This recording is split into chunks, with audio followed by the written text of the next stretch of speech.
Amém, queridos. Pode se assentar. Abra sua Bíblia em Deuteronômio, capítulo 23. Querido, nós vamos falar sobre bastardia. Tem algo que a gente precisa de muito discernimento do Espírito para entender, é isso. E eu vou explicar para vocês do que se trata. Porque em algumas áreas, algumas manifestações da bastardia, elas são muito claras, muito nítidas, para você entender, para você saber. Mas muitas delas são sutis, que podem ter ocorrido na tua vida. Então a gente precisa do Espírito Santo. Assim como muitos de vocês agora de manhã aqui provaram disso, de lugares em que o Espírito te levou, em que a dor se manifestou dentro de você, por coisas que para você estavam resolvidas. Isso precisa acontecer. Libertação em qualquer área é isso. Mas é que para mim eu tenho algo muito especial, para mim, para minha vida, quando trato de bastardia com pessoas. E é o que para mim for libertador, e eu entendo que o Brasil, nós temos uma unção, se é que eu posso chamar de unção a palavra, de bastardos sobre essa nação. Essa nação é bastarda, ela foi gerada assim. Essa nação nunca teve um pai. Ela teve homens que vieram para cá para abusar dela, para arrancar dela o que ela tinha de valor, e foi embora e nos deixou. E aí nós começamos a dizer que nós somos independentes. E aí nós temos todo o recurso do mundo, todo o tamanho do mundo, tudo que o mundo inteiro queria ter, e não conseguimos ser aquilo que disse que era para a gente ser. Porque nós somos gerados como bastardos. O Brasil nunca teve um pai. E isso está sobre essa nação, sobre as famílias dessa nação. Eu queria ler o versículo 2 com você. Nenhum bastardo entrará na congregação do Senhor, nem ainda a sua 10ª geração entrará na congregação do Senhor. O que é um bastardo? É o que nós entendemos mesmo por bastardo. Bastardo é alguém que é um filho ilegítimo. E naquela época, para aquele povo, para as tribos, a bastardia era algo muito séria, porque tudo estava vinculado às tribos. Então alguém que era filho, ele era de uma mãe, mas era filho de um pai que não era marido dessa mãe, isso era muito claro, bastardo. E uma lei dada pelo Senhor isso não é uma lei, é uma revelação do Senhor. Ele diz: o bastardo não se assentará, não entrará, em algumas versões, não permanecerá na congregação do Senhor, nem ainda a sua 10ª entrará na congregação do Senhor, ou do justo, em algumas versões. Mas Deus não é o órfão. Deus não é o pai do que não tem pai. Como é que Deus disse que não vai? Deus não colocou isso como lei. Deus está trazendo uma revelação. O bastardo não consegue permanecer na congregação dos filhos. Aquele que não tem identidade de filho, que não recebeu isso através do pai, ele carrega sobre si um manto de rejeição. Porque a aceitação, ela é dada por imagem e semelhança. Lembra que eu falei para vocês no começo? Filho para Deus não tem a ver com sangue. E não tem a ver com aceitação de Cristo. Filho é quem tem a minha imagem e semelhança. Deus nunca chamou Adão de filho. Não tem lugar na Bíblia Deus se relacionando com Adão, chamando ele de filho. Nunca. Mas nós olhamos e sabemos que Adão era filho. Por quê? Porque ele tinha a imagem do Pai. Jesus não se colocava como filho por ter sido mandado do céu. Ele se colocava como filho porque ele falava: quem me vê, vê meu Pai. Isso sim é uma lei de Deus. Quem vê, vê o Pai. Quando eu te vejo, eu vejo teu Pai. Quando a gente senta para tratar com pessoas, uma das primeiras perguntas é: me fala do teu Pai. Eu preciso descobrir de onde veio isso que eu estou vendo em você. Isso veio do teu Pai. Quem vê a mim, vê o Pai. Quem vê o Filho, vê o Pai. Você é resultado das mãos que te tocaram em algum momento. Seja resultado porque se te forjou assim, porque você copiou, ou porque você se rebelou e está tentando ser algo totalmente diferente, mas você nada mais é do que essa continuidade. A identidade vem disso. Se a identidade vem da imagem e semelhança, quando eu sou retirado da família, eu vivo em um ambiente onde eu perco essa referência, um manto me cobre, um manto de rejeição. Vocês já ouviram falar: brasileiro tem síndrome de vira-lata, brasileiro se acha menor, brasileiro quer copiar um americano. O que é isso? Um bastardo não conseguindo valorizar aquilo que ele é. buscando identidade no que o outro é. Isso é uma das principais características do espírito de bastardia. A necessidade de espelhar a imagem em outro, de estar o tempo todo procurando uma imagem. Eu lembro quando eu era mais novo, eu adolescente, eu queria ser tudo, eu queria ser qualquer coisa que eu visse. Eu queria ter o cabelo igual aquele, depois igual daquele, a roupa igual daquele. Eu estava procurando uma imagem que eu não tinha. Porque todo aquele que foi rejeitado pelo pai, ainda que não de forma pontual, mas que dentro dele um gatilho foi destravado, foi acionado, de que essa rejeição aconteceu, ele vai passar a vida procurando uma identidade. Porque Deus nos fez de modo com que eu manifeste a continuidade de alguém que veio antes de mim. Por isso que nós respondemos pelo pecado de Adão até hoje. Por quê? Porque vai voltando quem veio antes, quem veio antes, quem veio antes, até chegar em Adão. Deus não quebrou esse vínculo, amém? Tanto é que nós temos que aceitar Jesus. Se eu não venho no novo Adão, eu estou no velho Adão. E eu estou no pecado do velho Adão. Porque o que Deus está dizendo com isso? Mesmo que você não queira, você está manifestando Adão em você. Esse pecado que você faz, isso que você está manifestando Adão. Você está manifestando uma natureza que veio antes de você. O que é o bastardo? É aquele que em algum momento algo aconteceu, que ele olha para trás e espiritualmente ele não tem essa figura. Certa ou errada, ele perde essa figura. Então ele começa, a partir de mim eu tenho que construir algo. Outra característica de um bastardo, ele é rebelde. Por quê? Porque começa em mim. Eu não tenho de onde trazer. Não me deixaram herança. Espiritualmente, eu não tenho o que levar adiante. Isso foi Cão. Noé virou para ele e falou: você perdeu meu sobrenome. Vai andar. Ele sai sozinho e fala: vamos começar de novo. Enquanto a bênção sobre os filhos de Noé era: multiplicai-vos, frutificai e enchei a terra. Cão fala assim: eu vou multiplicar o quê? Eu vou frutificar o quê? O que nós falamos aquela hora? Frutificação é a manifestação da minha natureza, né? Ele fala: eu vou frutificar o quê? Eu não tenho natureza. Então ele fala assim: façamos um nome. Vamos construir um sobrenome, porque eu não tenho sobrenome. Meu pai me tirou da dele. Então ele começa uma família. Ele não carrega a de Noé. Vou começar uma família aqui. Multiplicai-vos. Na multiplicação, a mulher se deita, o marido se deita em cima dela, cobre ela, lança uma semente e sai algo novo. Ele não faz isso. O bastardo, ele é ansioso, ele não tem paciência para o tempo das coisas. Por isso que o bastardo estuda num monte de lugar diferente, tem um monte de profissão diferente, ele está tentando e não acabando, um monte de coisa. Ele não consegue viver esses processos. Então o bastardo fala: você quer saber de uma coisa? Vamos juntar aqui e fazer tijolos. Ele escraviza. Nimrod foi a primeira pessoa a escravizar pessoas. Então ele começa a se utilizar do que tem ao redor para construir a multiplicação. Ele não se entrega como semente para a multiplicação. E a terceira coisa, que é o encher a terra, ele fala: não, vamos fazer uma cidade. Vamos ficar juntinho aqui.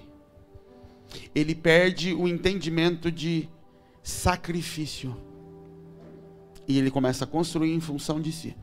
O bastardo é alguém que anda sobre a terra tentando construir um nome. Porque está dentro de nós ter um nome, carregar a imagem de Deus. Só que quando eu perco a minha referência passada, eu começo a tentar construir isso a partir de mim. Então eu me torno rebelde. Porque eu aqui sei. Deus está comigo, Deus fala comigo, e eu e Deus. Querido, mas isso aí está errado. Deus sabe, Deus, aquela bendita daquela frase que o diabo criou: Deus conhece o meu coração. Como se essa frase resolvesse alguma coisa na vida de alguém. Mas Deus conhece meu coração. E aí pronto. Nós estamos vivendo dessa forma. O que o rebelde, o que o bastardo não teve? Ele não teve aquelas coisas que eu disse para vocês, que é o papel do pai. Ninguém é bastardo de mãe, a gente é bastardo de pai. Porque a descendência vem do pai. O que ele não teve? Ele não teve proteção. Ele não teve segurança. Ele não teve limites. Ele não teve destino. Ele não recebeu isso. Então ele tem que promover isso. E eu vou chegar num ponto e nós vamos entender onde é que isso nos pega. Você, querido, que nasceu, que foi gerado de um relacionamento que não era um casamento. Pastor, eu nasci, minha mãe não era casada com meu pai. Quando meu pai me fez, eles não eram casados. Bem-vindo, você é um bastardo. Porque o Senhor não reconhece aquilo como aliança. Naquele lugar, não era, o Senhor foi quem compartilhou com o homem a capacidade de se multiplicar.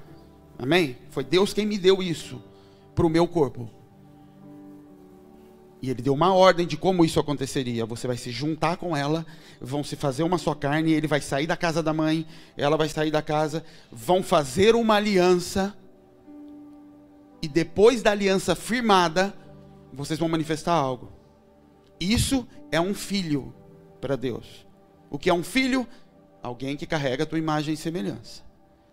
Então no Espírito Deus diz, esse aqui, que saiu como fruto de uma aliança, não é fruto de uma relação sexual, é fruto de uma aliança, ele vai ter imagem e semelhança.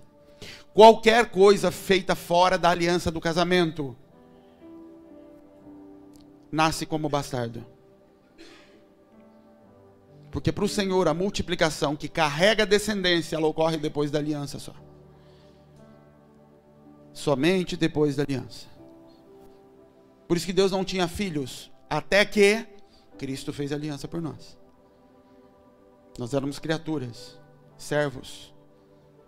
Os outros eram filhos de Abraão, não de Deus. Porque estavam debaixo de uma aliança feita por Abraão. O de Deus entra quando a aliança é feita pelo Cristo. Sim, agora são meus filhos. Não é quando Jesus vem à terra, é quando ele faz a aliança. Então se você foi feito fora da aliança do casamento, ainda que eles casaram depois, bem-vindo ao clube, você é bastardo. Não, mas eu fui feito dentro do casamento. Isso também não extingue disso. Então eu não sou bastardo? Pode ser. E nós vamos falar do porquê pode ser. Porque a imagem do pai, a responsabilidade é manifestar proteção, segurança, limites, destino. E quando isso é rompido de alguma forma, o espírito de bastardia pode te adotar. Quando o entendimento de que essa cobertura foi arrancada, eu posso ser adotado por um espírito. Eu vou mostrar na Bíblia para vocês a adoção espiritual. Então esteja atento a isso. Porque o que mais destrói a igreja hoje é a falta de filhos de Deus.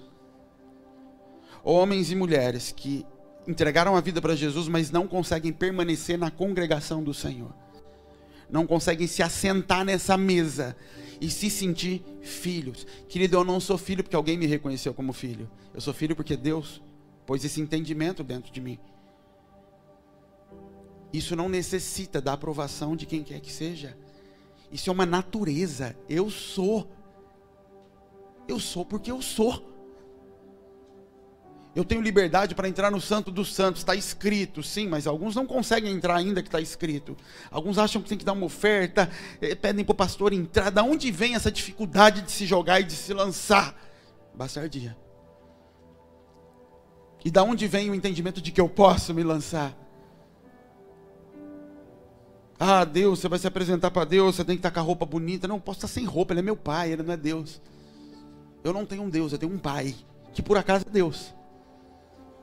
Você pode ter um pai que por acaso é juiz federal, mas para você ele é pai. Para mim ele é meu pai, ele não é o meu Deus. Também vai. Mas pai ele vai ser sempre. Ele me gerou como filho. Ele não me gerou como servo. Servo do Deus Altíssimo, me gerou como filho. Pede-me e te darei nações por herança. Tem um homem na Bíblia que nós vamos olhar a história dele. E que é um homem que ilustra muito bem, talvez a história de muitos de vocês. Ele ilustra uma parte da minha vida. E eu tenho certeza que muitos de vocês vão olhar para essa história e falar, esse cara sou eu aí. Eu sou esse cabo aí, esse cara sou eu. O nome desse homem é Jefté. Vocês já ouviram falar de Jefté? O voto de Jefté. Abre sua Bíblia em Juízes, no capítulo 11. Vamos ler Juízes 11. Era então Jefté, o gileadita, homem valoroso, porém, filho de uma prostituta. Mas Gileade gerara a Jefté. Então a Bíblia começa a contar quem era Jefté. Ela começa dizendo, era um homem de valor. Homem de valor naquela época significa um homem que tinha caráter, um homem que participava do exército, devia ter um lugar de destaque, um bom guerreiro, algo assim. Era um homem de destaque no meio da tribo. Era da tribo de Gileade, então era um homem que não era de uma tribo desconhecida. A tribo de Gileade era uma tribo das cabeças, das que estavam sempre à frente das coisas. Então a narração era, esse homem era bom, valoroso, esse homem tinha virtudes, tinha caráter, mas tem duas coisas, ele era filho de uma prostituta. O pai dele deu nome para a cidade, mas ele era filho de uma prostituta. Ele era um bastardo. Continua o texto. Também a mulher de Gileade lhe deu filhos. Então o primogênito era Jefté. Aí depois a mulher de Gileade tinha sido traída, perdoou o marido, então vamos continuar, e agora ela tem filhos. Também a mulher de Gileade lhe deu os filhos. E sendo os filhos dessa mulher já grandes, expulsaram a Jefté e lhe disseram, não herdarás na casa do nosso pai, porque és o filho de outra mulher. Então Jefté fugiu de diante dos seus irmãos e habitou na terra de Tobi. E homens levianos se ajuntaram a Jefté e saíram com ele. Então uma história dele. Eu sou primogênito. Eu sou o primeiro filho do meu pai. Só que meu pai, eu sou filho de uma prostituta. Minha mãe é prostituta, minha mãe não tem uma vida regrada. E esse homem pega o primogênito e leva para morar na casa dele. E a mulher aceita. E as mulheres submissas, como eram naquela época, tudo. E até então, teoricamente, não tem problema, a mulher recebe. O problema é quando nascem outros irmãos. E eles começam a crescer, e eles começam a instigar, a furar Jefté. Quem é você? O que você pensa que você é? Você é filho de uma prostituta. A sua mãe, eu vi sua mãe bêbada ontem, eu vi sua mãe com outro homem na cama ontem, eu vi coisas, isso é o que esse menino devia ouvir a vida inteira. Todo mundo sabia quem é a mãe dele. Esse homem valoroso tem uma mãe prostituta. E esse homem é instigado e o pai não o defende. Até o ponto dele ser expulso de casa. E o pai fica calado. Por que o pai fica calado? Porque ele tem culpa no cartório.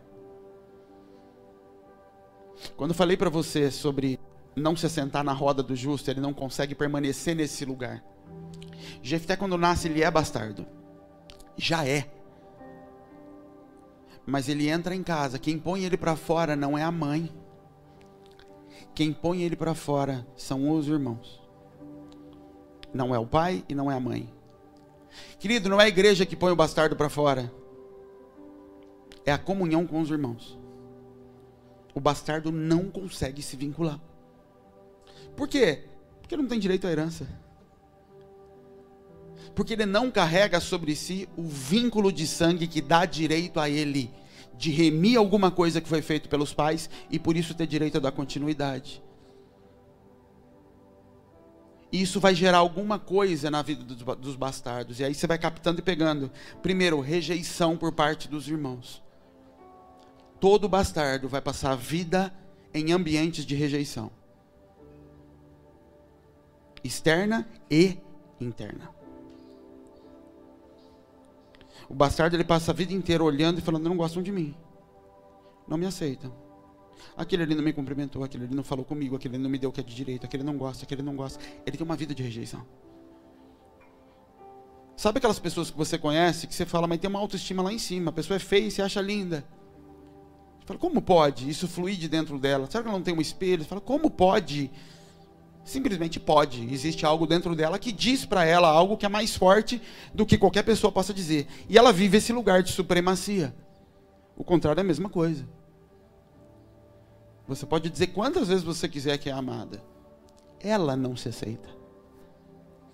Porque alguém que tinha autoridade sobre a vida dela algum dia não a aceitou.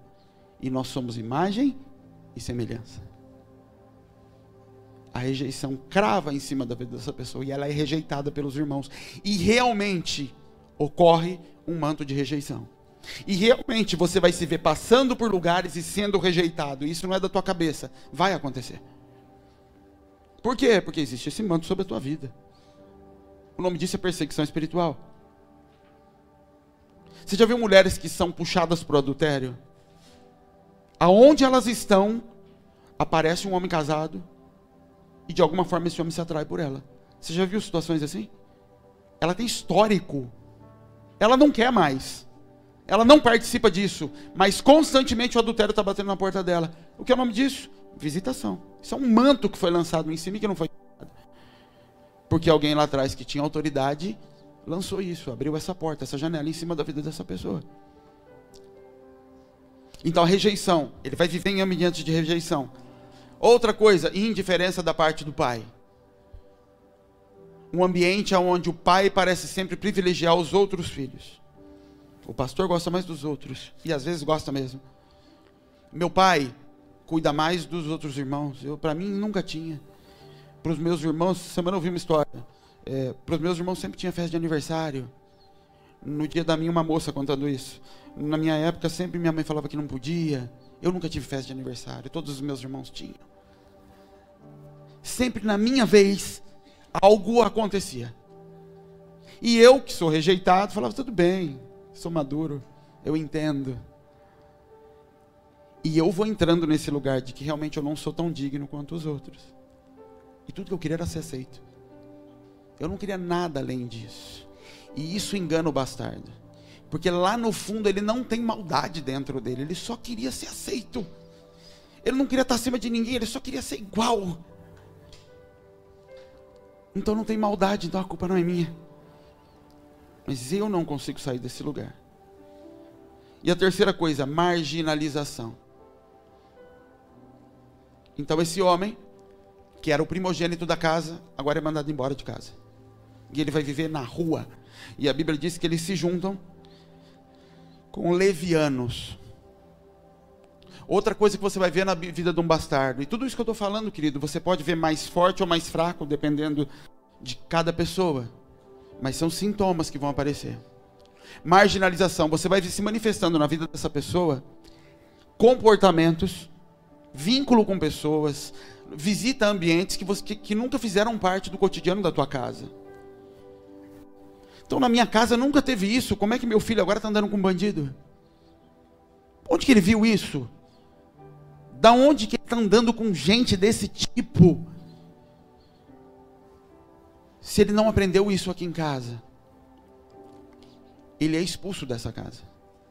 Ele é colocado para fora. E ele sai de Gileade, lugar que tinha o bálsamo da cura, e vai para Tobi. Sabe o que significa Tobi no hebraico? Rua. Ele sai de casa, de um lugar onde ele tinha descendência, proteção, limites, destino, e vai para a rua.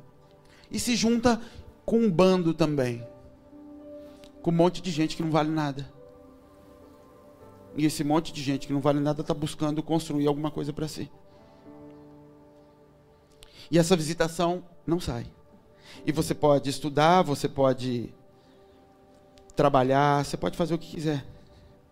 Essa saída de casa, querido, ela também é a manifestação da bastardia. Deus estabeleceu uma forma só para o homem sair de casa, ou a mulher sair de casa. Uma.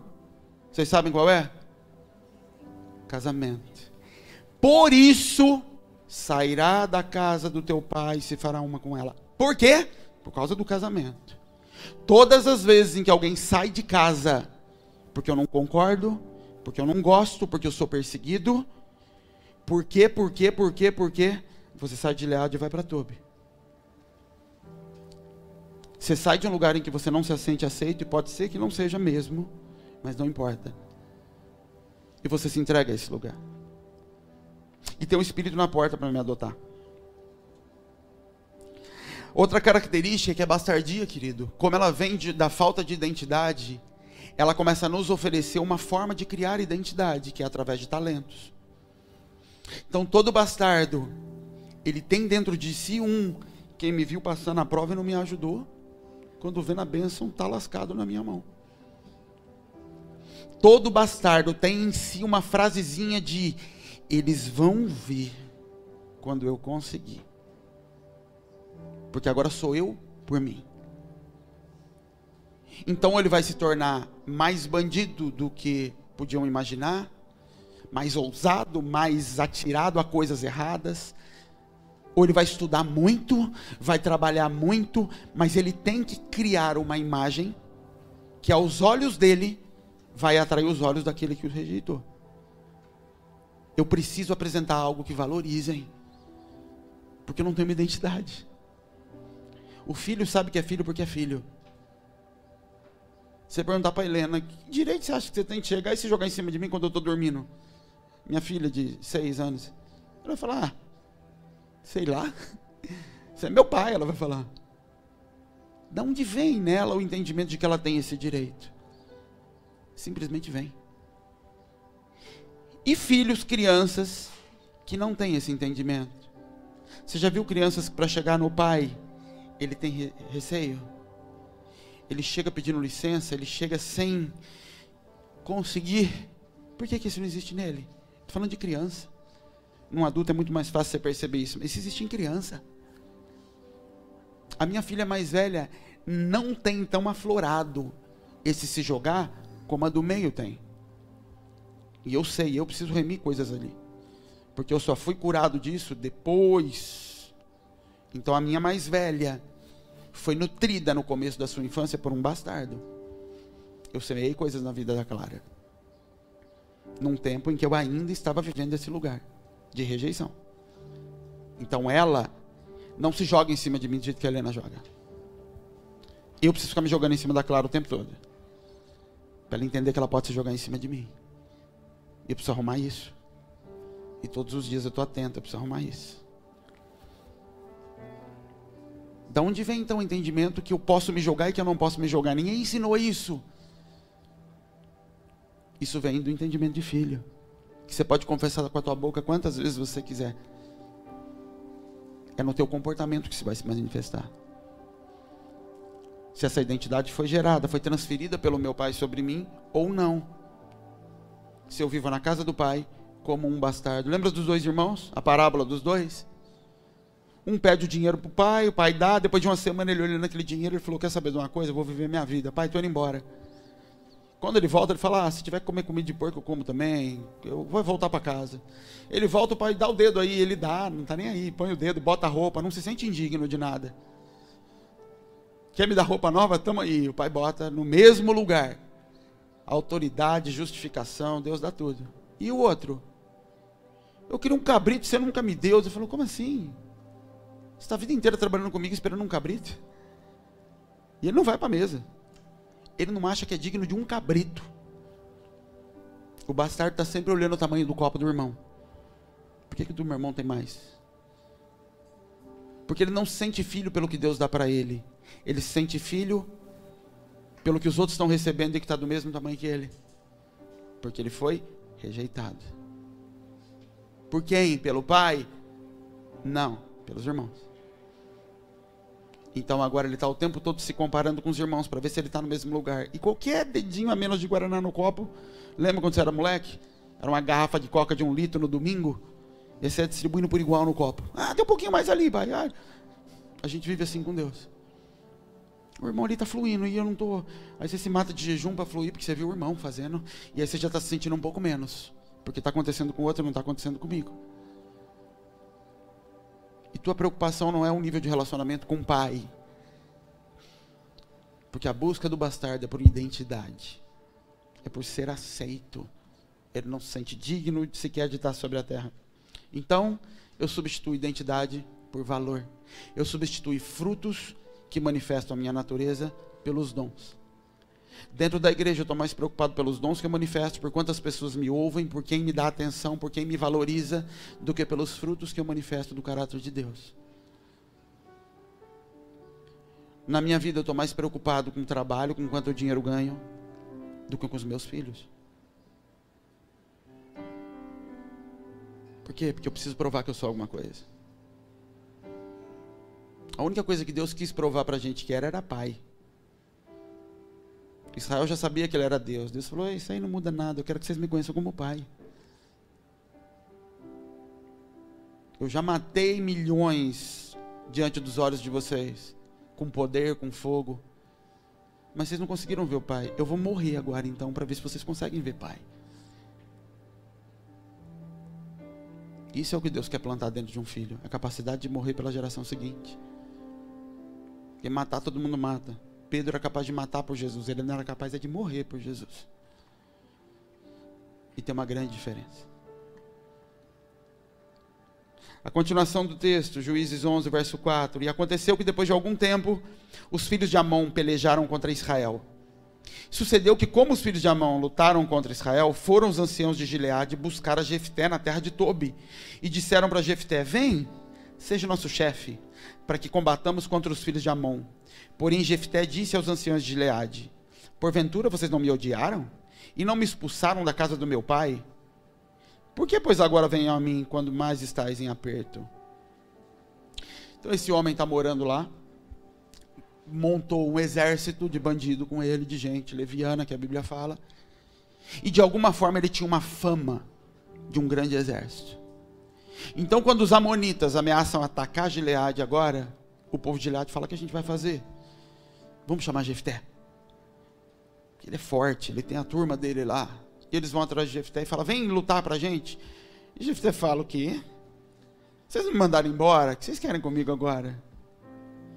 Se a hora que a tua família vai te procurar, agora eu sou crente, agora vocês querem que eu vou orar?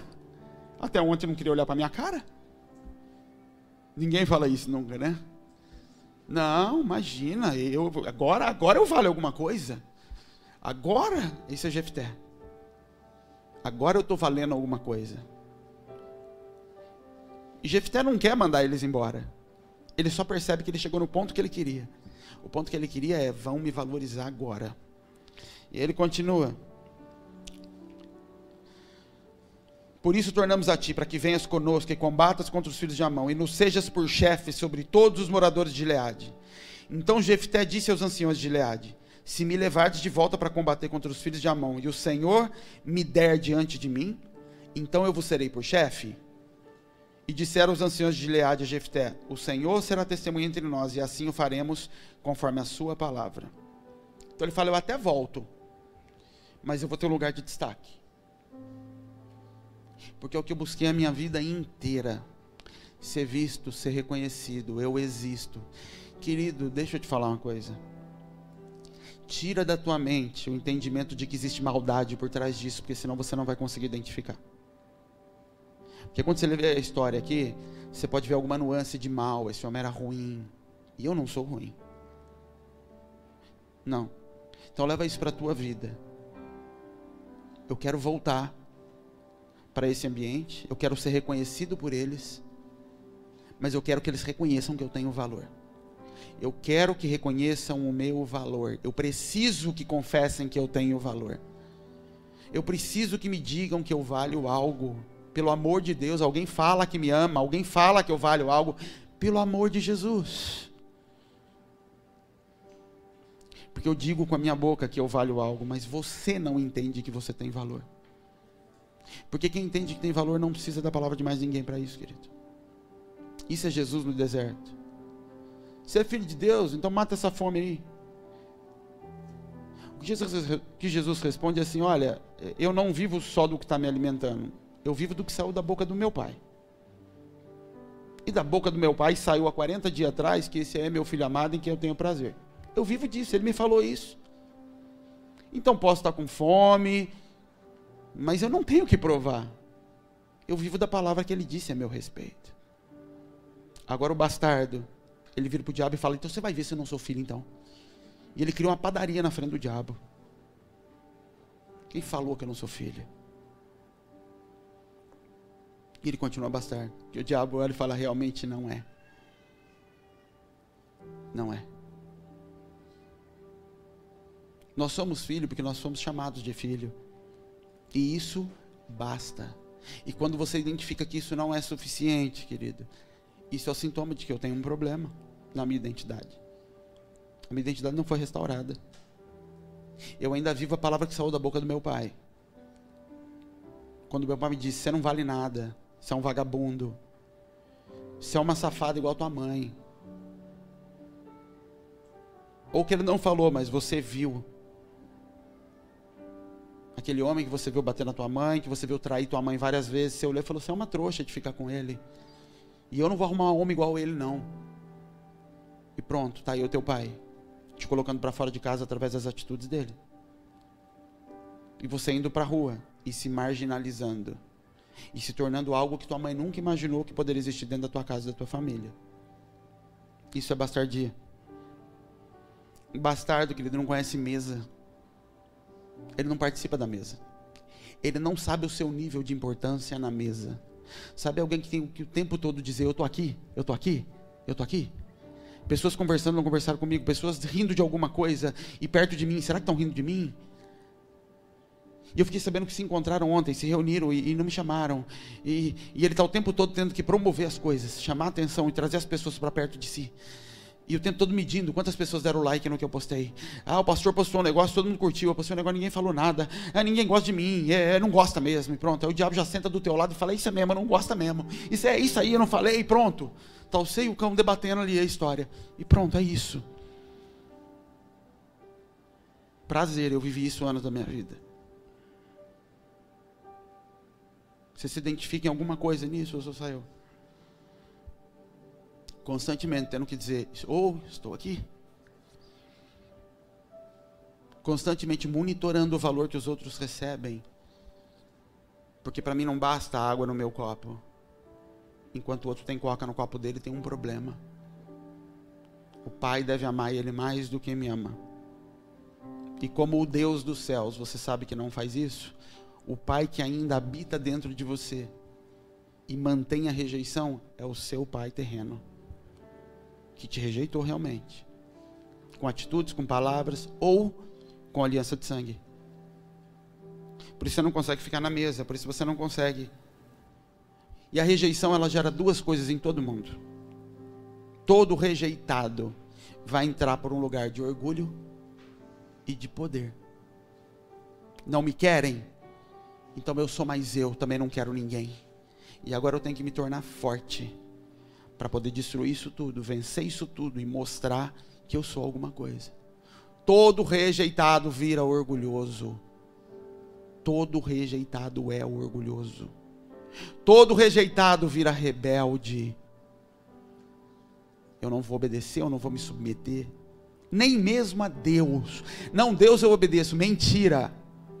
Porque se obedecesse, o Senhor já tinha te tirado desse lugar e te sarado. Mas quando Ele te coloca no deserto, você vê o mesmo Pai que você viu lá atrás, me largando sozinho no deserto.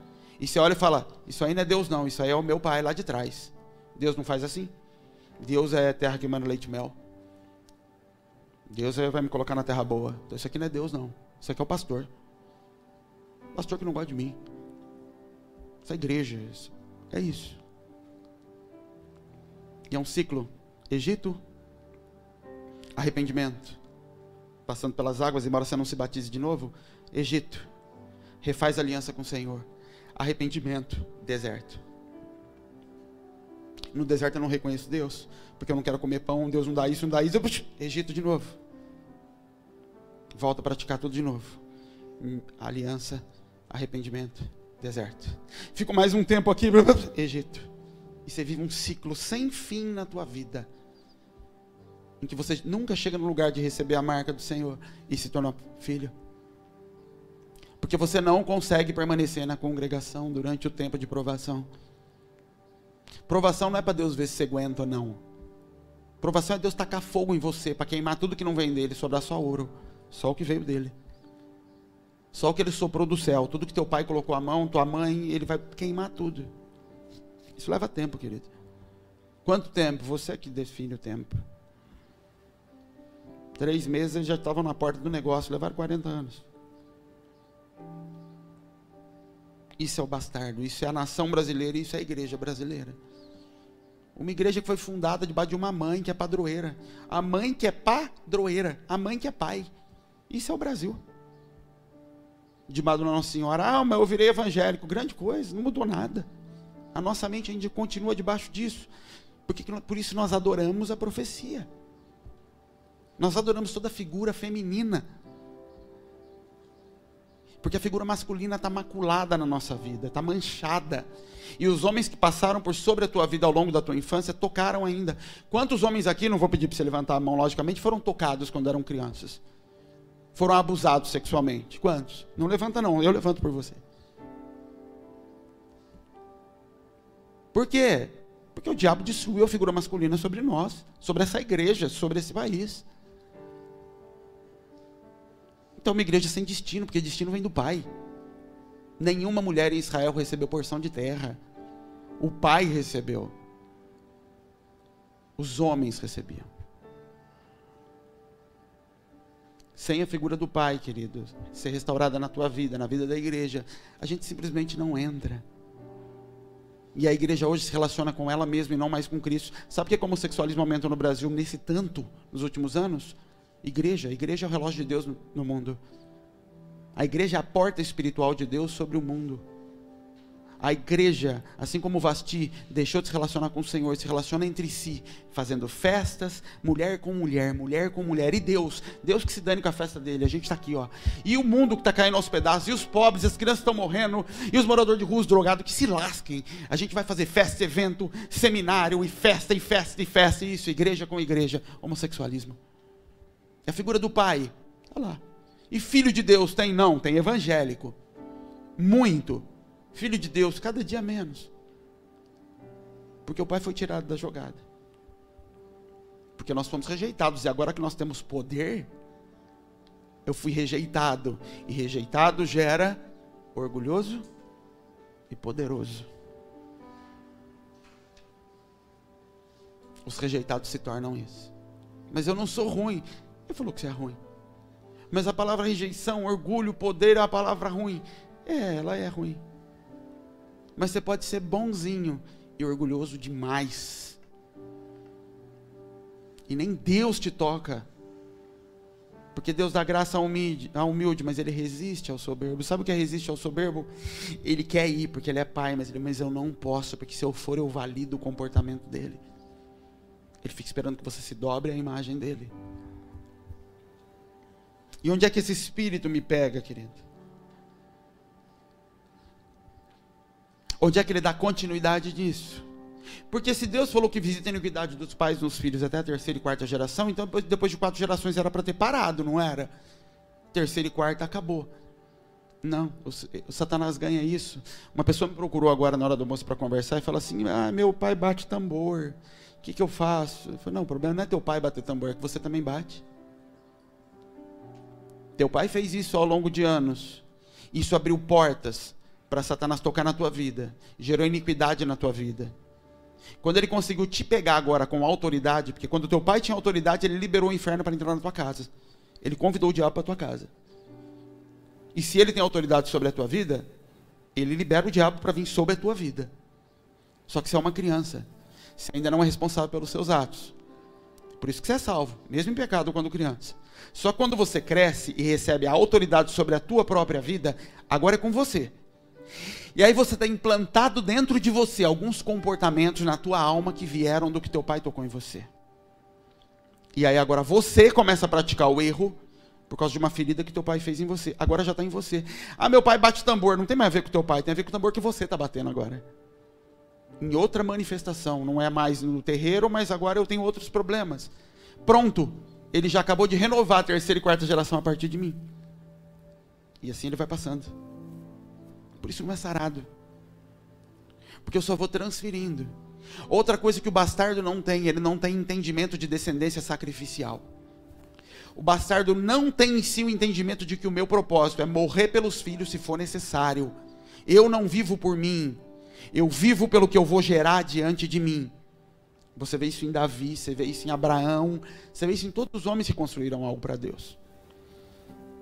O entendimento de que eu vivo para a geração seguinte. Eu guardo, acumulo para a geração seguinte. O bastardo não tem isso, porque ele não recebeu. Começa em mim e é para mim. O bastardo vai dizer, eu preciso cuidar da minha vida, você já é grande. Eu sou novo, preciso aproveitar, eu também tenho que ver as minhas coisas. O bastardo precisa construir a dele. O pai não. Vai falar, não, é em função de você que eu estou aqui. Eu tenho prazer em você. Deus não diz eu tenho prazer em mim, na minha imagem. Eu me comprazo no filho. A minha alegria é ver o filho. Abraão morre realizado, porque ele viu um filho diante dele e fala, eu estou indo. Eu estou indo nele. Jacó vê os filhos e fala, eu estou indo em vocês. Eu vi a minha bênção, os joelhos, nascerem nos meus joelhos. E é para isso que eu vivi. Para os filhos levarem adiante. A minha semente vai adiante. Isso é o sentimento do pai. O sentimento do bastardo é não. Eu preciso curtir. Eu preciso aproveitar. Eu preciso cuidar da minha vida. Eu também sou filho de Deus. Eu também... Ele não tem entendimento de paternidade. Ele não tem o Espírito de Deus manifestando o mesmo caráter de Deus. Por isso que Jesus vai para a cruz feliz. Ele está angustiado, está ansioso, está com dor. Sim, mas ele vai falando, olha, vai doer. Mas depois, eu vou ver o fruto do meu penoso trabalho. E qual é o fruto? Vocês vão se parecer comigo, vocês vão receber o Espírito e vão ser iguais a mim. E isso é o fruto do meu trabalho. O fruto do meu trabalho são filhos com a minha cara. E como eu já disse, eu tenho a cara do Pai. É João, filhinhos, eu vos escrevo para os filhos. É Paulo falando para os filhos, se alegrem. Vocês assistiram aquele filme A Vida é Bela? O rapaz na Segunda Guerra engana o filho a guerra toda. O filho achando que está numa competição, numa brincadeira. O pai protegendo o filho de contemplar a guerra. Não, filho, está tudo bem. Está tudo bem. E o pai morre. E aqui a menina não carrega uma vírgula de trauma da guerra. Por quê? Porque quando o inferno vinha sobre ele, ele fala, bate aqui. E virava para o filho e falava, tudo bem. Fica aí, meu filho. Diferente do que a gente aprende. Não, tá ruim para mim, vai ficar ruim para você também. Pai, eu só queria um picolé. Picolé, menino, não estou te dando dinheiro para nada nessa casa. É isso. Saiba que nessa casa não tem dinheiro, não. É assim que a gente vive. Tua avó comia coisa da rua. E é isso. E começa a compartilhar desgraça com as crianças. Porque eu não sou sacrifício para ninguém aqui não. Você vai viver o que eu vivi. Você vai pagar um pouco do que eu paguei. O bastardo não conhece o que é se entregar por filhos.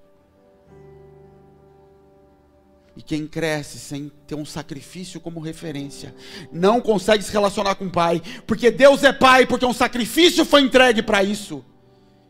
Teu filho vai conhecer a imagem do pai, porque vai ver um sacrifício para que isso ocorra. E quem oferece o sacrifício é o pai.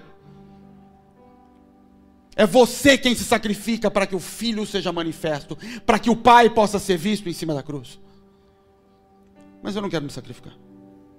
Eu também tenho direito de desfrutar. Eu amo Davi, gente. Eu sou apaixonado por Davi. Amo.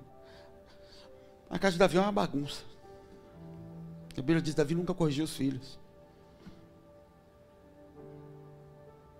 E a maldição em cima dos filhos de Davi.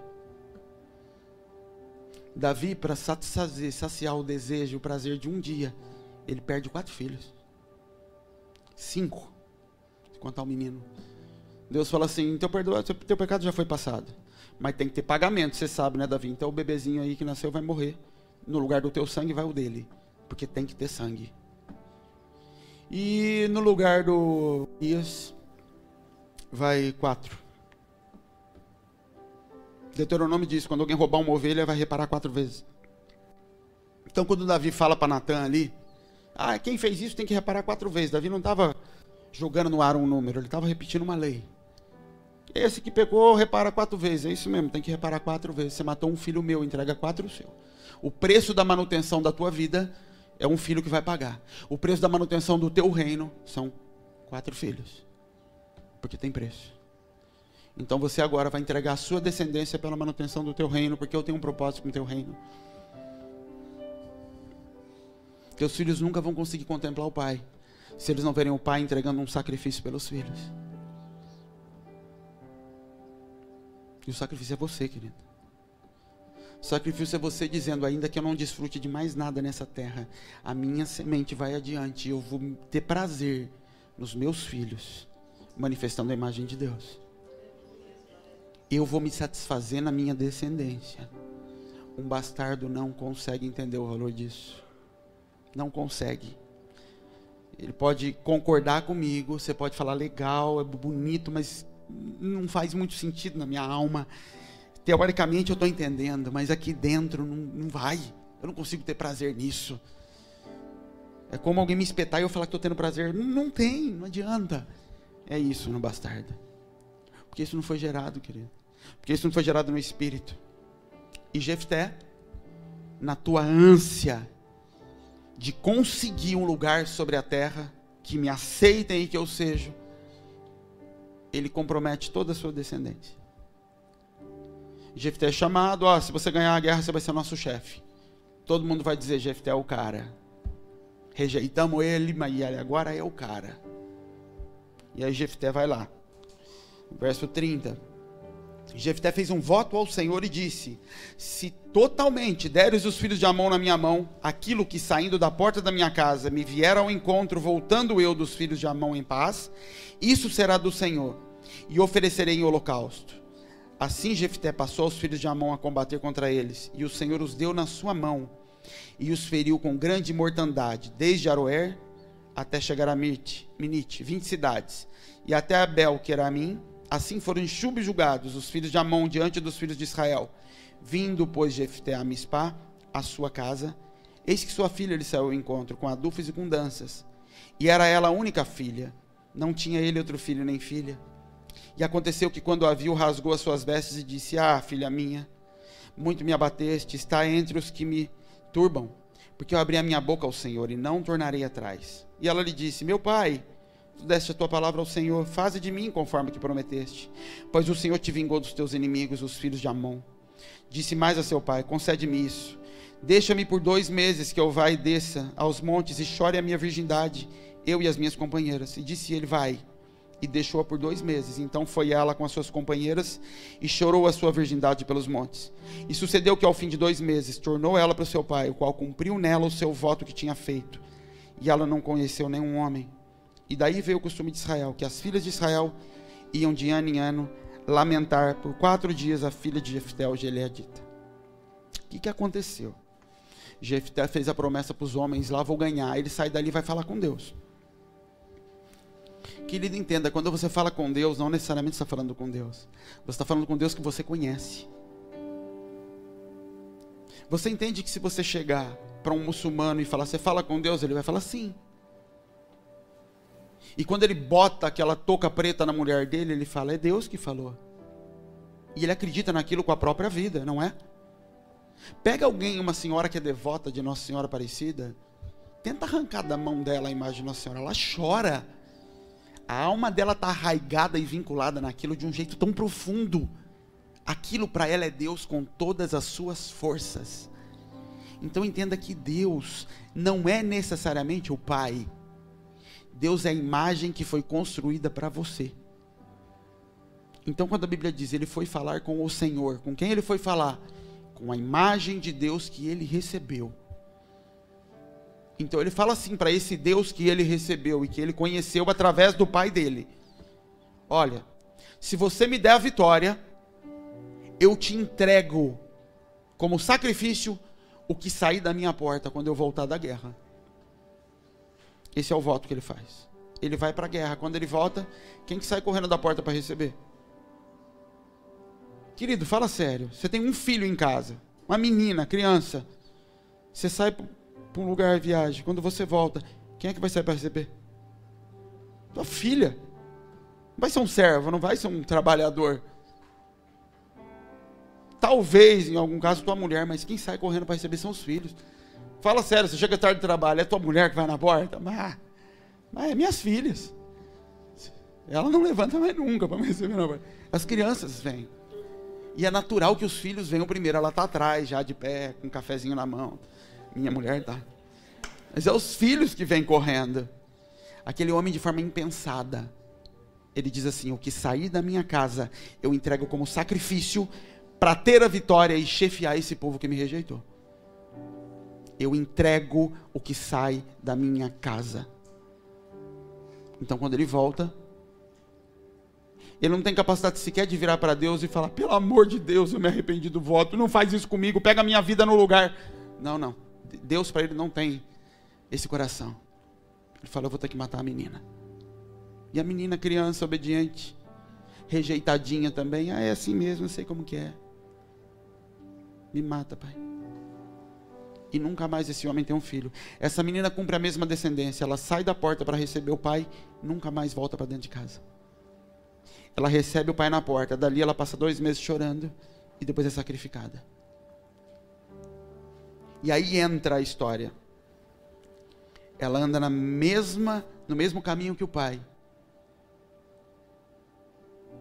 E aí entra a entrega que ele faz da sua descendência, que não é feita a Deus.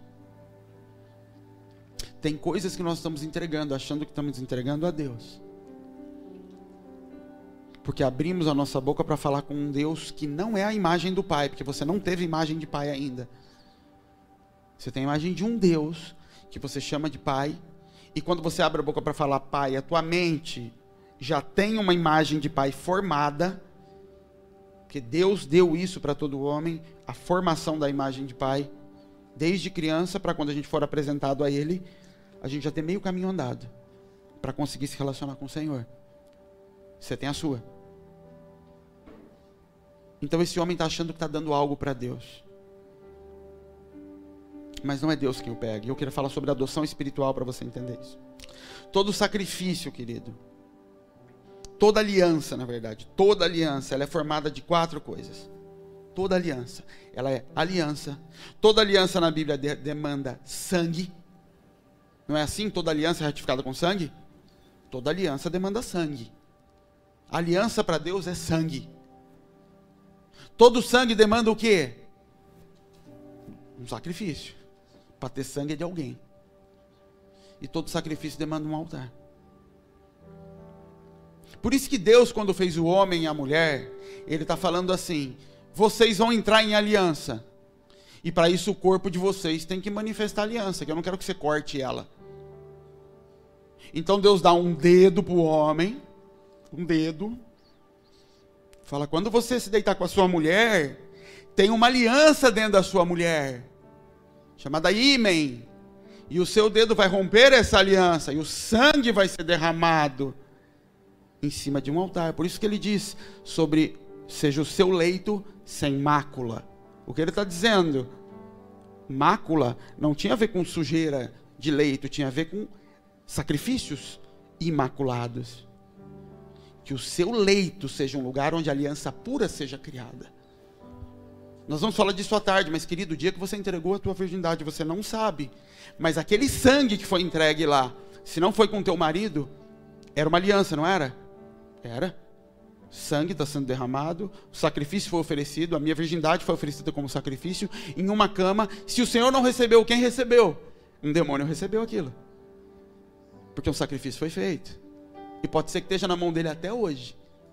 Pode ser que por isso você tenha dificuldades na vida sexual até hoje.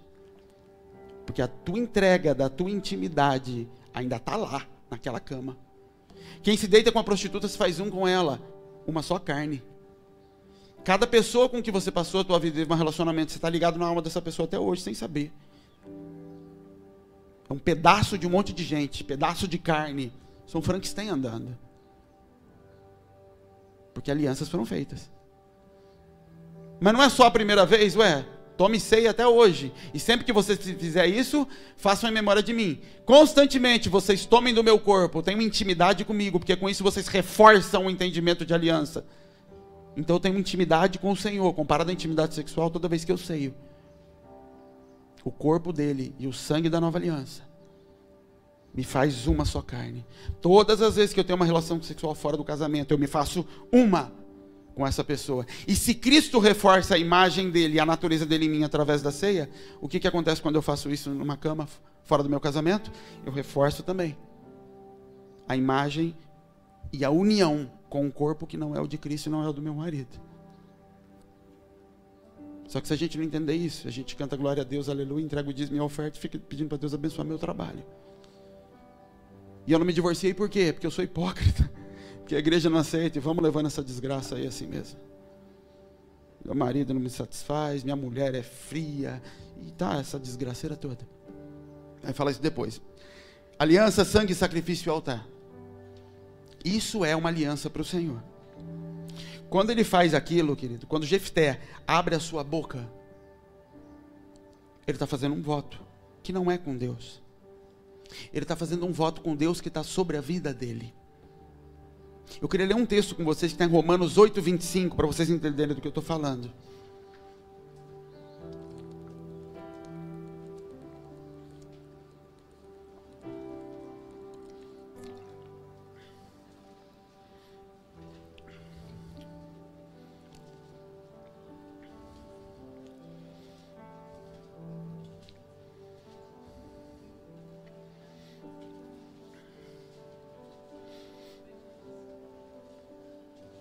Seria bom se a gente tivesse tempo para falar muito de paternidade para se entender libertação. A gente não tem tanto tempo.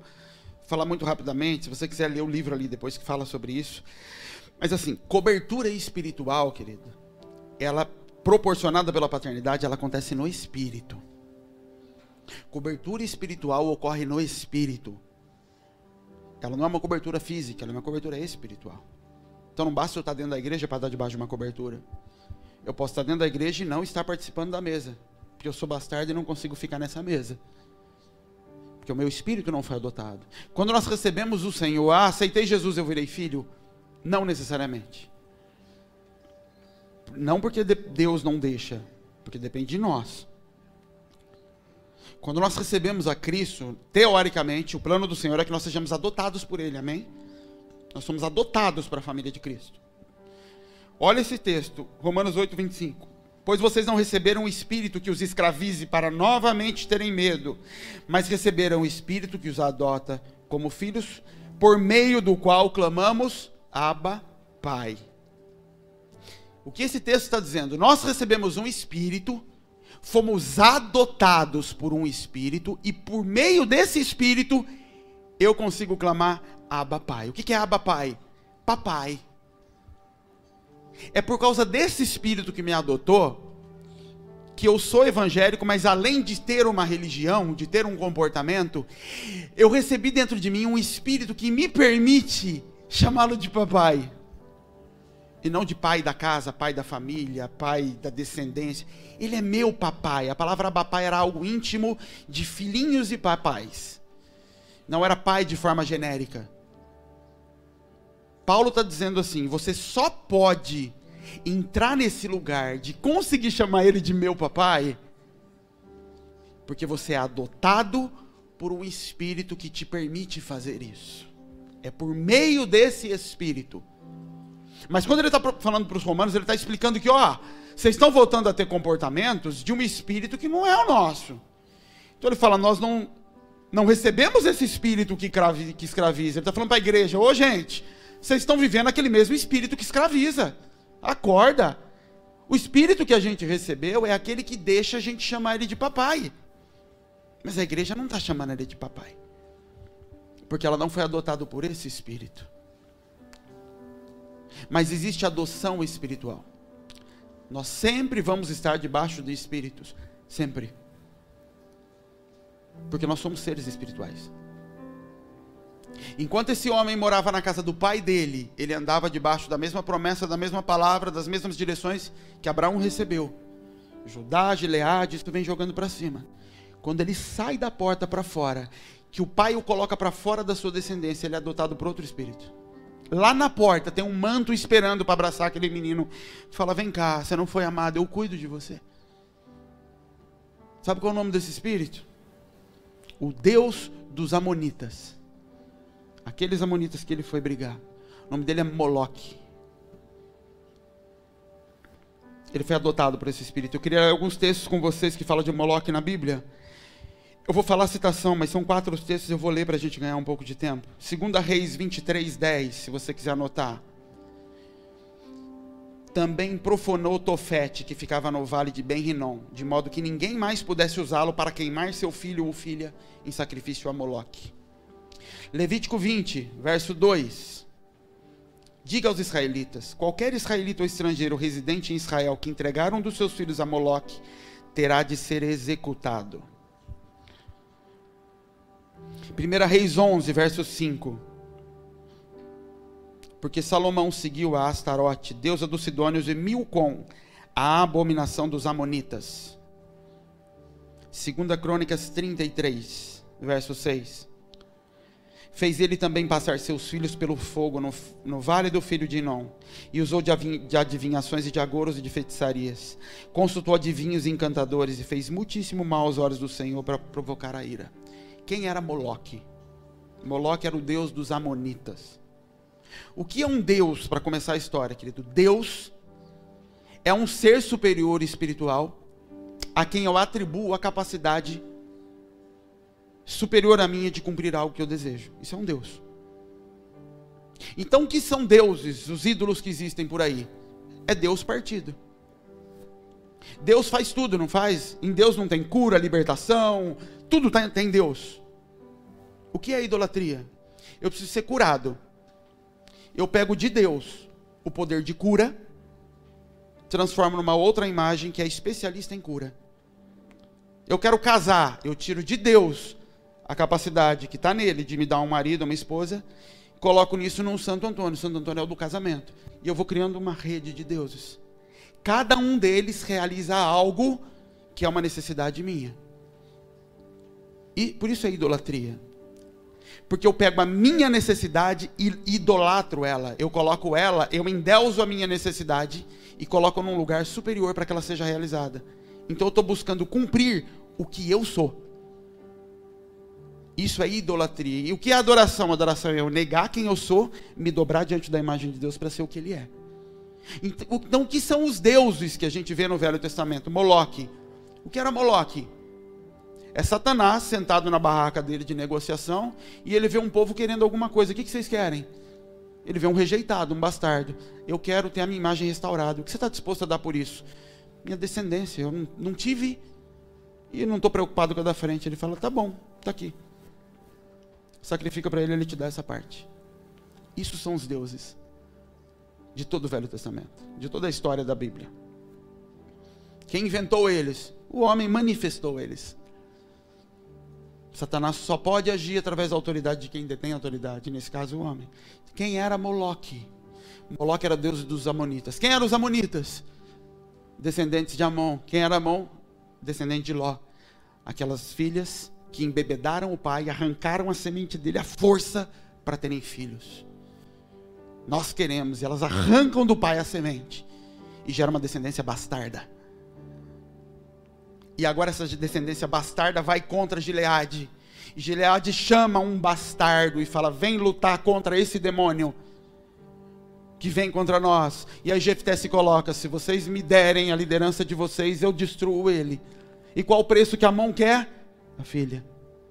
Eu quero a descendência. No fim da história, o que sobra? Um Jefté que morre sem filhos. O sacrifício para Moloque. Por isso a Bíblia fala tanto sobre entregar os filhos ao fogo. Eles tinham uma estátua de metal, de mais ou menos uns 2 metros de altura, que ela era só da cintura aqui, do meio das coxas para cima, de metal. E ela tinha um buraco no ventre. Atrás desse buraco, aqui atrás, tinha uma caixa, um cercado de fogo. Um buraco de fogo queimando. Os levitas de Moloque tocavam e os pais pegavam os seus filhos. Você imagina aquela estátua de ferro com fogo no pé dela. O que acontece com essa estátua daqui a meia hora? Ela está incandescente. Eles pegavam os filhos, às vezes recém-nascidos, e sacrificavam em função do que eles desejavam. Eles jogavam esse filho naquele ferro.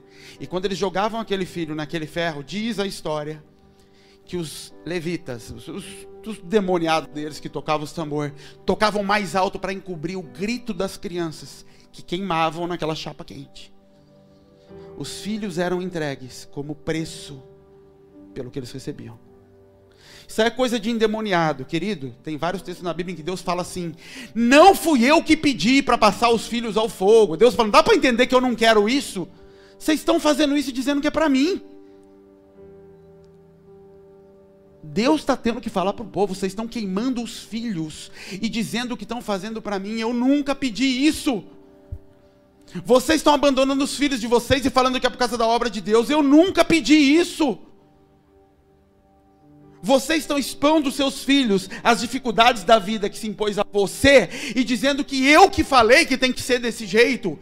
E dizendo para o teu filho que sou eu quem faço assim. Não sou eu, você está reproduzindo mais um bastardo na geração seguinte. Deus, querido, é igual aquele homem lá da Vida é Bela. Vai ter o tempo em que teus filhos vão conhecer a guerra. Vai ter o tempo em que o Senhor vai promover guerra para os teus filhos amadurecerem. O problema é quando a bastardia tocou na tua vida. Você quase que como vingança, ainda que sem perceber, Joga isso sobre a vida dos teus filhos. Porque você não tem entendimento de descendência sacrificial. Ah, pai, pastor, mas meu pai nunca me pôs para fora de casa. Eu nasci dentro de uma aliança de casamento. Sim, pode ser. Mas pode ser que um dia teu pai te largou na escola te esperando. E dentro de você, o pavor tomou conta de você. De que meu pai não veio, meu pai não apareceu, foi todo mundo embora. Você já passou por algum terror assim na infância? De uma situação que para você era algo insustentável. E depois de adulto você olha e fala, era muito pequeno aquilo. Eu já passei por situações assim, eu me lembro. Que eu achava que eu ia morrer. Como adulto eu olho e falo uma coisa muito boba. Mas como criança, aquilo foi uma cicatriz profunda na minha vida. Que arrastou. E veio moldando todos os meus comportamentos depois de adulto. Foi culpa do meu pai? Da minha mãe? Foi. Ah, mas eles não fizeram, mas a autoridade, a proteção, quem é que promove a proteção? O pai. Se de alguma forma eu fui exposto, a responsabilidade é do meu pai. Eu fui tocado, a culpa é do pai. Cadê onde estava o pai? A culpa é da mãe, onde é que estava a mãe que deixou nesse lugar? Ah, mas ela não sabia, não tem crime culposo para Deus, lembra? Tem pena também. A responsabilidade foi dada. Adão, onde é que você estava? Onde ela estava lá conversando com o capeta? Você tinha que estar lá, meu filho. Eu te dei autoridade para isso. Tua mãe que idolatrava o teu pai. E por isso ela olhava para os irmãos homens, para os filhos homens. E tratava os filhos homens num lugar de idolatria. E você, filha, dentro de casa era tratada em segundo plano? Bastardia, pegou. Você foi tocada pelo teu pai. Teu pai tirou você do lugar de filha e te colocou num lugar de mulher. Você foi removida desse lugar. E tinha um espírito te adotando na porta. Jogando um manto sobre a tua vida. Eu cuido de você. Eu te protejo. E eu poderia passar o dia aqui a gente levantando situações onde isso pode acontecer. O pai que é para dar limites, mas te largou desde muito cedo para você fazer o que quisesse. Te deixava sair com 15, 16 anos e voltar a hora que quisesse, sem nem se interessar no que você estava fazendo. E as amigas falavam, pô, seu pai é legal. Não, seu pai te entregou. Porque o pai dá limites. Toda entrega consciente de um pai ou de uma mãe abre a porta para o toque.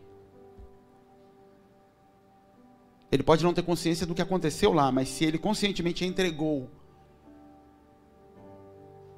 ele abre a porta para o toque, para a adoção espiritual. E muitos de nós vivemos debaixo desse manto, chamando Deus de pai, sendo que se eu perguntar para você, me fala do teu pai, você vai contar e falar, você não conhece Deus, você não conhece pai. Porque você vai transferir para Deus a imagem de pai. Deus eu posso te apresentar. O pai, querida, eu só posso apresentar para os meus filhos. Por isso que Paulo se apresenta como pai. João se apresenta como pai. O que ele está falando? Eu vou dar para vocês a imagem de pai que vocês não tiveram. Porque se isso não for arrumado, vocês vão continuar patinando, buscando Deus. E cada um tem Deus à sua forma e à sua maneira. E a única forma da gente sintetizar Deus, de todo mundo falar a mesma língua, é isso aqui. Aqui sim, a espada que não erra. Só que chega uma hora que Deus fala, fecha isso aqui, vamos conversar, vamos se relacionar. E aí a gente vai manifestar Pai. Sem isso aqui a gente manifesta Pai. Aí a gente vai descobrir quem é que conhece o Pai agora. Sem Bíblia. É nisso que o Pai vai ser manifesto. No que a gente está vendo na vida das pessoas. E se tem uma coisa que a igreja não tem hoje, é Pai. Não porque o Pai não está lá, mas porque a imagem de pai não foi restaurada. A imagem de Deus está lá. A imagem da mãe está lá. Mãe de tudo quanto é jeito. Mãe de saia, mãe de calça, mãe de tatuagem, mãe... Todo mundo se parecendo com a mãe. Você encontra as pessoas e fala, quem é a tua mãe? Ah, aquela ali é da congregação. Daquela roupa. Aquele é da bola de neve. Aquela ali é a mãe. Mas e o pai? Porque pelo pai era para todo mundo se parecer. Se fosse filho do pai, todo mundo ia se parecer igual, independente do lugar que está enfiado. Todo mundo se reconheceria. Como os discípulos. Gente de tudo quanto é lugar, de tudo quanto é cultura, um analfabeto, o outro estudado. Quando abrir a boca, falar, tudo parece com Jesus. De que igreja veio, eu nem sei, mas é tudo cara de Jesus. Porque a imagem que está sendo transferida é a do Pai. Se o manto de bastardia, querido, não for rejeitado. E onde é que eu faço isso? No Espírito. Tem coisas que a gente pode identificar de cara. Fui feito fora da aliança do casamento. Ponto. Eu preciso confessar isso, eu preciso pedir perdão pelos meus pais. Nós vamos falar disso sobre confissão intercessória depois, mas eu preciso pedir perdão pelos meus pais. Eu preciso clamar ao Senhor para que essa imagem seja restaurada. Mas pode ser que você não foi feito fora da aliança do casamento. Mas em algum momento, alguma atitude do teu pai te colocou para fora. E isso abriu a porta para uma adoção que não foi do Abba, que não foi do espírito que clama Abba, foi de Moloque, que estava lá te esperando e falando, e aí, o que você quer ser da vida? Pode escolher a tua bênção, porque a do teu pai não vem mais sobre você. Quer ser bem sucedido? Quer ser um homem de sucesso, um pastor famoso, um apóstolo? O que você quer? O que você quer, minha filha? Já que para você, o homem você não pode confiar muito, não. Então, com o teu marido, você segura ele na rédea, né? É isso que você quer? Eu vou te dar isso, filho. Qual o preço? O preço é a tua descendência.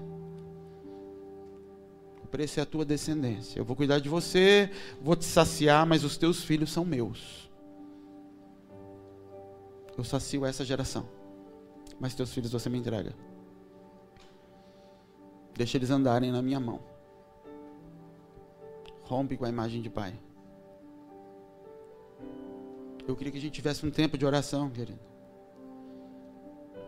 Porque isso é algo que foi algo que, quando eu descobri isso, eu já tinha escrito um livro sobre paternidade. Eu não entendia que eu era bastardo, eu não sabia que eu era bastardo. Você entende que Deus me deu um livro, eu ministrava sobre paternidade, a gente fazia seminário sobre paternidade, e eu ainda era bastardo. Ah, mas e o que tem? Como que pode? Como que pode? Deus está me usando, Ele vai usar. Isso não tem a ver com o que Ele vai fazer através de mim na sua vida. Isso tem a ver com o que eu vou desfrutar e como os meus filhos vão entrar nesse lugar. Isso tem a ver com a minha descendência. Jefté livra o povo de Deus da destruição. Isso aconteceu de fato. Ele livrou todo o povo de Deus.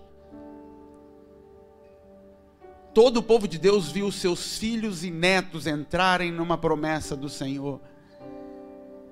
Se existe gileadita até hoje no meio dos judeus, é porque esse homem guerreou pelo Senhor, pelo povo de Deus. Glórias, amém. Sabe quem não existe nessa descendência? A de Jefté. A dele parou. E o Senhor disse, querido, começa na tua descendência. Não começa num povo, começa na tua casa. Você pode conduzir uma cidade ao Senhor e perder todos os seus filhos, e perder teu casamento. Ah, eu estou oferecendo para o Senhor. Eu falo, não estou oferecendo para Moloque. Porque você está oferecendo os teus filhos, a tua descendência, como preço para saciar a tua ânsia, a cura da tua rejeição. Você está vendo teus filhos morrerem, e isso não é capaz de te fazer parar. Você está vendo teus filhos replicarem os mesmos pecados, os mesmos problemas, e isso não é capaz de te fazer parar. É Moloque que está sendo adorado e não Deus. É a minha imagem que precisa receber a imagem do Senhor. E por isso eu estou sacrificando. E sacrificando. E o que o Senhor quer? E o que o Senhor quer? E o que o Senhor quer? E o que o Senhor quer? Às vezes você está perguntando, tá, e o que Deus quer? Para que Deus você está perguntando? Será que não é para Moloque de novo? O que o Senhor quer para resolver a minha vida? Deus fala, eu não quero nada para resolver a sua vida. Eu quero que você morra.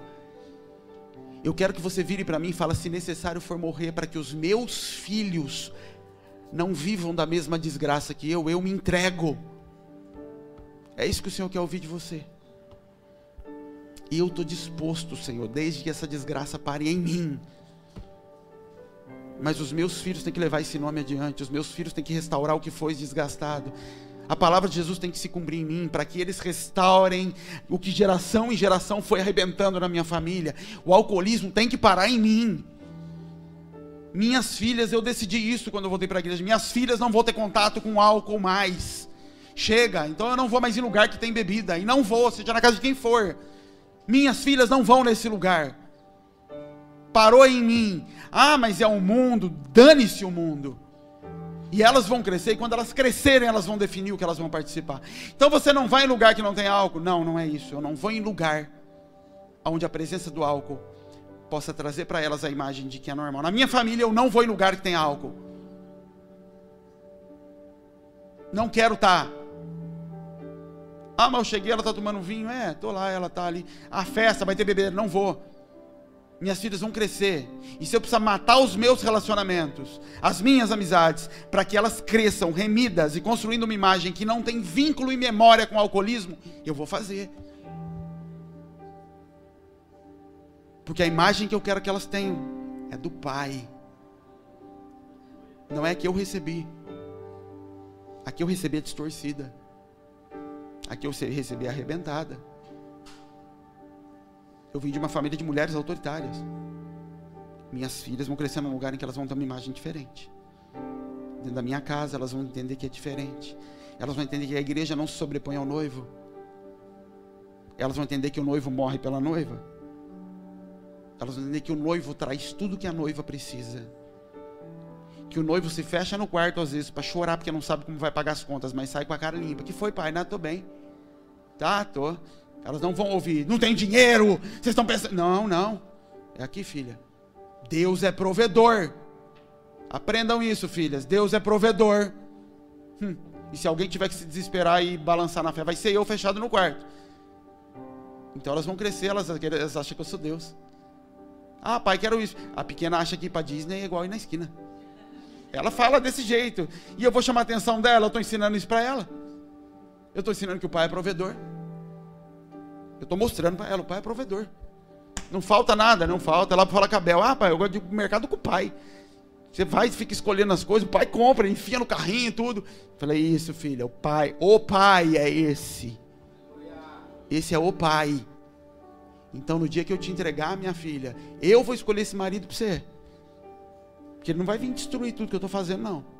Você entende porque que Abraão e o Espírito Santo, lá na figura do servo, foi que escolheu a mulher de Isaac? Você entende porque que os pais, antigamente, é quem escolhiam? Marido e esposa? Isso é bíblico. O que? Minha descendência. Eu estou arrumando aqui, dando maior trabalho, me matando, para vir um vagabundo de cabelo de ladinho, de tupete, depois dar uma piscada, mas não vai mesmo. Quem é a tua família? Qual é a desgraça de maldição que você está querendo trazer para cima da minha casa? Você foi abandonado pelo teu pai, você arrebentou com... Mas não vai mais nunca, vai passar longe. Você entende a responsabilidade que você tem com descendência? É só para isso que Deus nos colocou? Frutificar e multiplicar e encher a terra. Frutifica primeiro, depois queira multiplicar. Você nem manifestou a imagem de Deus, já está querendo criar filhos. Está gerando outros aleijados igualzinho você. Fica de pé, querido, para a gente orar.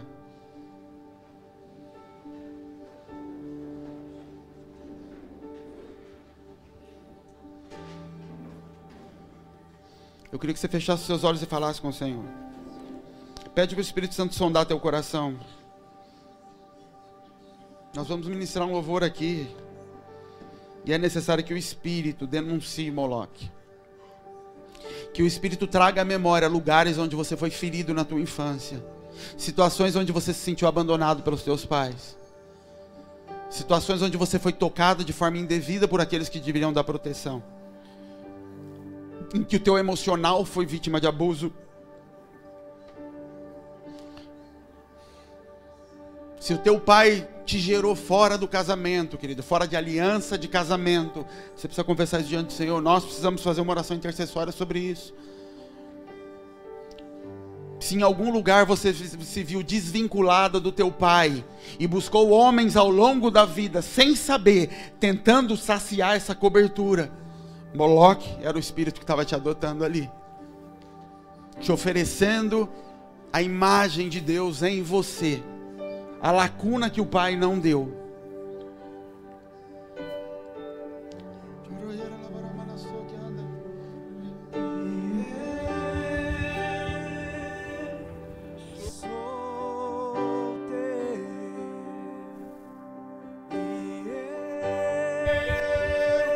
Espírito Santo de Deus, vem sobre a tua igreja, Senhor. Espírito que nos ensina, que nos ajuda a clamar, Abba, Pai, vem sobre os teus filhos, Espírito Santo. Que haja denúncia, Espírito Santo, que haja denúncia sobre todo o espírito de Moloque, Pai amado, sobre toda adoção espiritual corrompida, Pai. Todos os órfãos desse lugar, Senhor, todos os bastardos desse lugar, Pai, aqueles que cresceram sem pai, Deus, aqueles que cresceram sem a cobertura de um pai, sem o limite, sem a proteção, sem um cuidado. Espírito Santo, traga a memória, Senhor. Denuncia, Espírito Santo, a falta da identidade do Senhor. Denuncia, Espírito Santo, a busca incessante pela tua natureza, a busca incessante pela manifestação de algo, Pai. O desejo e a necessidade de provar que é alguma coisa, Senhor. O desejo e a necessidade de convencer os outros que você é digno, que você tem valor. Em nome do Senhor Jesus, em nome de Jesus, denuncia, Espírito Santo. Rasga de dentro para fora, Senhor. Rasga de dentro para fora, Senhor. Queima isso, Senhor. E que como um tumor isso exploda para fora, Senhor. Isso flua e se arrebente para fora, Senhor. Sai do seu lugar, querido. Se ajoelha diante do Senhor. Confessa diante do Senhor as tuas dores. Quem confessa, querido, quem confessa encontra misericórdia.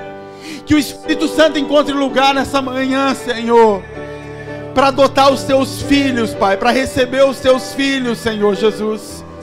Espírito Santo, que haja manifestação da tua natureza nesse lugar. Espírito Santo, que haja cura sobre os teus filhos, Senhor. Pai, que pais que entregaram os seus filhos possam remir esse lugar, Deus. Que os pais que entregaram os seus filhos possam remir esse lugar, possam se arrepender e entrar no lugar de intercessão pelos filhos, Pai. Em nome do Senhor Jesus, em nome do Senhor Jesus, toda entrega dos filhos seja confessada nessa manhã. Toda entrega que você fez de filhos, buscando saciar o teu próprio desejo, seja confessada nessa manhã, em nome do Senhor Jesus. Nós repreendemos todo o espírito de Moloque desse lugar, todo sacrifício que causou dor aos filhos.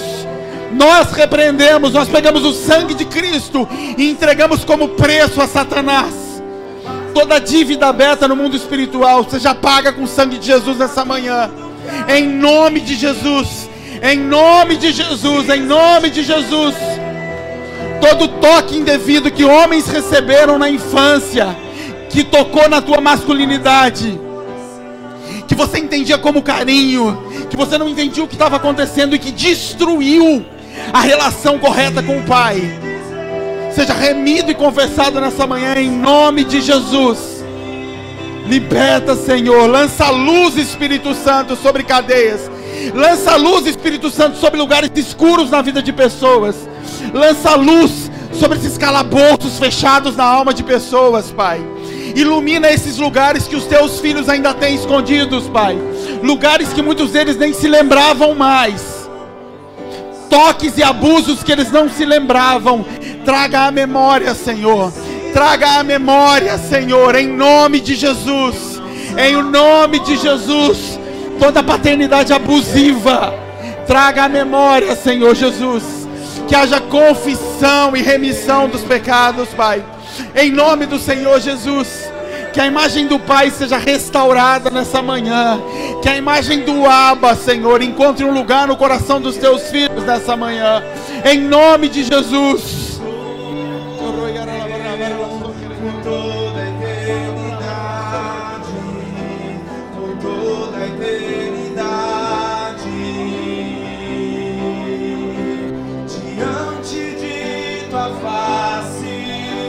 É o meu lugar de encontro, é onde me desfaço, onde encontro descanso.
formastes, e antes mesmo de nascer, eu já era seu, e antes mesmo de nascer, tu me formastes, e antes mesmo de nascer, eu já era seu,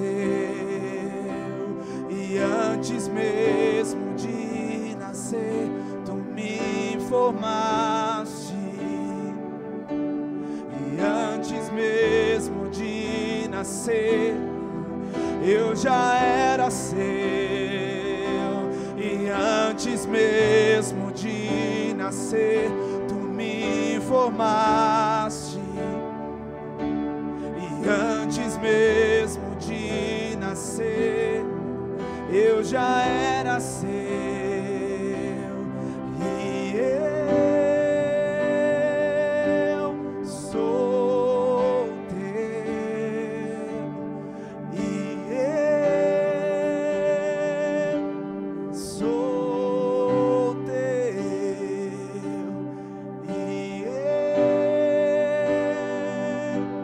sou teu por toda a eternidade, por toda a eternidade.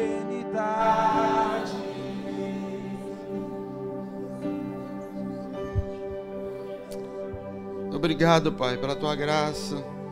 Obrigado, Espírito Santo, por todas as denúncias que o Senhor fez nesse lugar, Pai amado. Quebranta o coração de cada um, Senhor. Que cada filho Teu consiga, Senhor, se lançar diante do Senhor e abrir, Pai amado, lugares onde a Tua luz chegou, Pai amado. Que lugares de trevas, Senhor, sejam quebrados nas nossas vidas, Senhor, em nome de Jesus. Em nome de Jesus. Queridos, a denúncia não resolve tua vida. O fato de lugares escuros serem mostrados não resolve a tua vida. O que resolve a tua vida é pegar o que está no escuro e trazer para a luz. O Senhor perdoa Davi. E ele fala, Davi, Natan vem lá e fala, mas fica tranquilo, Davi, você não vai morrer. Mas tem algumas coisas, Davi. Então, a tua morte, o teu filho mais novo vai pagar, está quitado. Aquilo que os 4 meninos seus vão morrer, porque você deu motivo para os inimigos do Senhor zombarem do Senhor. Ele está falando de Satanás. Satanás estava diante de Deus falando, e aí? Vai fazer nada? Ele matou Urias. Então por causa disso, Deus é justo, os 4 filhos vão morrer. E tem mais uma coisa, Davi. A gente acertou aqui, não acertou? Acertou, te amo. Sim, mas o que você fez em oculto vai ser feito à luz do meio-dia. O que está em oculto tem que vir para a luz, Davi. A tua prática pecaminosa tem que ser exposta. Tem que ter confissão pública. Porque teu exemplo tem arrastado muita gente. Teu comportamento tem quebrado a vida de muita gente. Eles precisam ver que houve arrependimento. Eles precisam ver que teve juízo da parte do Senhor. Porque se eu voltar e te restaurar sem fazer isso, eles vão achar que eu sou injusto. Eles precisam ver. Teu arrependimento tem que ser tão escandaloso quanto foi o teu pecado.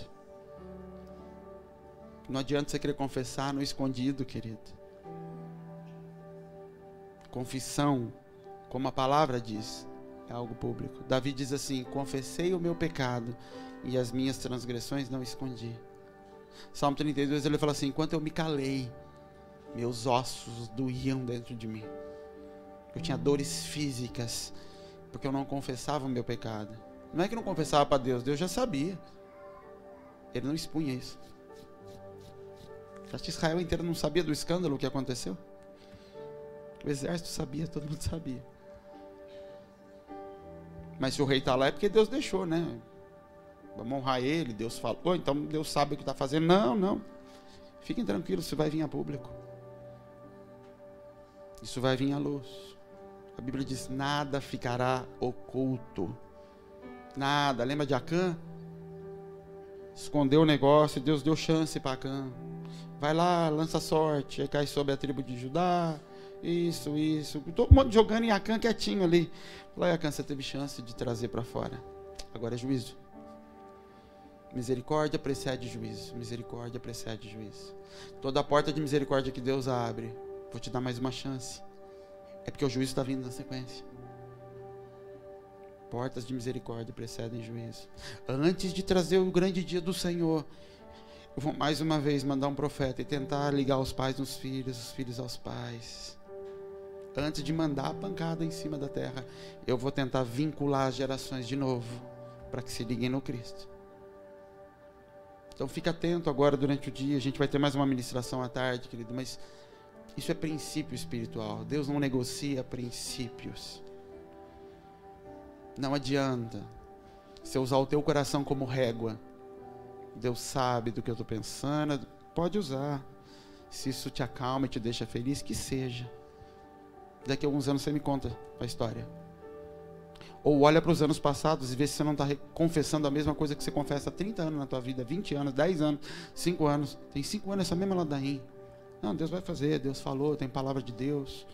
E Deus conhece meu coração. E vai. Anos, e anos, e anos.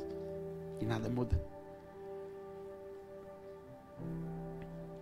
Amém? Que não seja como Saul. Não, você errou. Não, mas eu errei, mas é que teve meus motivos. Não, mas eu. Isso é uma coisa que eu odeio, é o mais. Para no eu errei. Não, é mais é aqui, mais... Davi, querido, a hora que Natan fala, ele fala, pequei, não interessa, aquela mulher estava pelada na minha porta. O que ela tinha que ficar sem roupa na janela? Eu pequei. Ele não toca no nome de Batseba. Eu errei.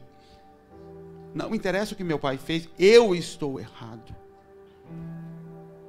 Eu xinguei o meu pai. Não, eu xinguei meu pai, pronto. Ah, mas foi porque mas foi porque nada. Eu fiz isso. Me perdoa, Senhor. Esse é o primeiro passo para depois eu conseguir perdoá-lo e pedir perdão por ele. Para que a desgraça dele não visite os meus filhos depois. Amém, queridos? A gente vai almoçar e a gente retorna depois. Tá bom?